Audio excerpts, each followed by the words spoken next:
اللہ کے محبوب علیہ الصلوۃ والسلام نے فرمایا کہ الا اخبرکم باہل الجنہ، میں تمہیں اہل جنت کے بارے میں خبر نہ دوں؟ تو پھر ارشاد فرمایا الضعفاء المظلومون، جو مسلمان کمزور ہیں، ظلم و ستم سہتے ہیں، تو آقا کریم نے فرمایا کہ وہ اہل جنت ہیں۔ چونکہ بہت سارے گناہ کا کفارہ ان پر ہونے والے ظلم بن جاتے ہیں۔ اہل ایمان کو دنیا میں جو تکلیفیں پہنچتی ہیں تو ان تکلیفوں کے بدلے میں ان کو اجر دیا جاتا ہے، حتیٰ کہ جو اہل ایمان کے پاؤں میں کانٹا بھی چبھتا ہے اللہ اس کی بھی ان کو جزا عطا کرتا ہے۔ اور ایک حدیث پاک میں آتا ہے کہ اہل بلا کو جو قیامت کے دن اجر و صلہ عطا کیا جائے گا تو لوگ آرزو کریں گے کاش کہ ہماری کھال اور ہمارا جسم لوہے کی کینچیوں سے کاٹ دیا گیا ہوتا، تو آج جو صلہ اس کا حشر کے روز دیا جا رہا ہے۔ تو حالات میں بعض اوقات اس طرح کی صورت بن جاتی ہے کہ یا آپ ظالم بنیں یا آپ مظلوم بنیں، تو اس وقت مظلوم بننے کو اختیار کر لیجئے گا، ظالم کبھی بھی نہ بنیے گا، چونکہ ظالم کا ٹھکانہ آتش دوزخ ہے اور مظلوم کی جگہ اللہ کی جنت ہے۔ پھر فرمایا الا اخبرکم بخیارکم، میں تمہیں خبر نہ دوں جو تم میں سب سے زیادہ بہتر ہیں؟ تو پھر جھولیاں پھیل گئیں، تو فرمایا تم میں سے سب سے اچھے وہ ہیں کہ جو اچھے اخلاق کے حامل ہیں، جن کا خلق اچھا ہے، جن کے رویے خوبصورت ہیں۔ اور پھر آقا کریم علیہ السلام نے فرمایا الا انبئکم بشرارکم، میں تم میں سے جو شریر ترین لوگ ہیں ان کی خبر دوں،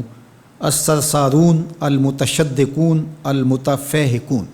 یہ وہ لوگ ہیں کہ جب مجلس ہو رہی ہو تو سب لوگوں کو برابر بولنے کا حق ہوتا ہے، اور کچھ لوگ تکبر کی وجہ سے بولتے ہی رہتے ہیں اور وہ سمجھتے ہیں کہ بس مجھے ہی حق ہے بولنے کا، اور وہ کسی کو موقع نہیں دیتے، اور کوئی بولے تو پھر اس کی بات کاٹ کے بولنے لگ جاتے ہیں۔ المتشدقون المتفہقون، یہاں وہ لوگ مراد ہیں کہ جو خام خواہ کا تکلف کرتے ہیں اور زبان کو بل دے دے کے اور منہ بگاڑ بگاڑ کے مشکل لفظ بول کے اصطلاحات بول کے لوگوں پر اپنے علم کا رعب جمانے کے لیے کہ میں بڑا بلیغ ہوں اور بڑا فصیح ہوں، اور اسی طرح کچھ لوگوں کو یہ بڑا ہوتا ہے کہ وہ فرنگی زبانیں جانتے ہیں، تو وہ عام دیہاتی لوگوں کے ساتھ بھی گفتگو کریں تو وہ مشکل سے مشکل الفاظ بولتے ہیں، جبکہ وہ بیچارے تو سادی زبان سمجھنے سے بھی قاصر ہوتے ہیں۔ تو یہ کوئی دانش مندی نہیں ہوتی کہ آپ جو ہے وہ بھاری بھرکم الفاظ بول کر کسی کے اوپر جو ہے وہ رعب جما رہے ہوں، تو یہ بات نہیں ہوتی۔ جب بات کریں آپ تو جس طرح کے لوگ ہوں اس طرح کی بات کی جائے اور اس طرح کی مثالیں ان کو دی جائیں۔ قرآن مجید میں اللہ تعالیٰ نے فرمایا کہ وہ اس بات پہ شرم نہیں اللہ کرتا کہ وہ تمہیں مچھر کی مثال دے۔ مچھر کی مثال دے کر کے اگر تمہاری بات سمجھ میں آتی ہے، اور مکڑی کے جالے کی مثال دے کے اگر تمہاری بات سمجھ میں آتی ہے تو اچھی بات ہے۔ دیکھو چھوٹا بچہ ہو، دودھ پیتا ہو تو اس کو یخنی تو نہیں پلائی جاتی، اس کا معدہ خراب کرنا ہے، وہ برداشت نہیں کر سکتا، اس کو وہ دیا جائے جو وہ برداشت کر سکتا ہے۔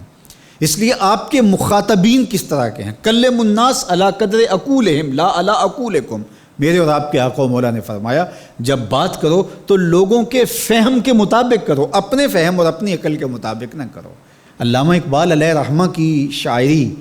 اور ان کا خوبصورت ادب اگر آپ دیکھیں تو اہل علم کے لیے سوغات ہے، لیکن جب چھوٹے بچوں سے مخاطب ہوتے ہیں تو پہاڑ اور گلہری کے نام سے نظم لکھتے ہیں، جگنو کے نام سے نظم لکھتے ہیں، اور بکری کے نام سے نظم لکھتے ہیں، تو یہ ان کے مزاج کے مطابق بات ہوتی ہے۔ تو یہ حسن ہوتا ہے، اصل فصاحت ہے ہی یہ ہے کہ کس سے کس طرح بات کرنی ہے۔ تو میرے اور آپ کے آقا و مولا نے فرمایا کہ یہ شریر لوگ ہوتے ہیں۔ تو اللہ تعالی ہم سب کو اس کی توفیق عطا فرمائے کہ ہم نہ تو اہل دوزخ سے ہوں اور نہ شریروں میں ہمارا شمار ہو۔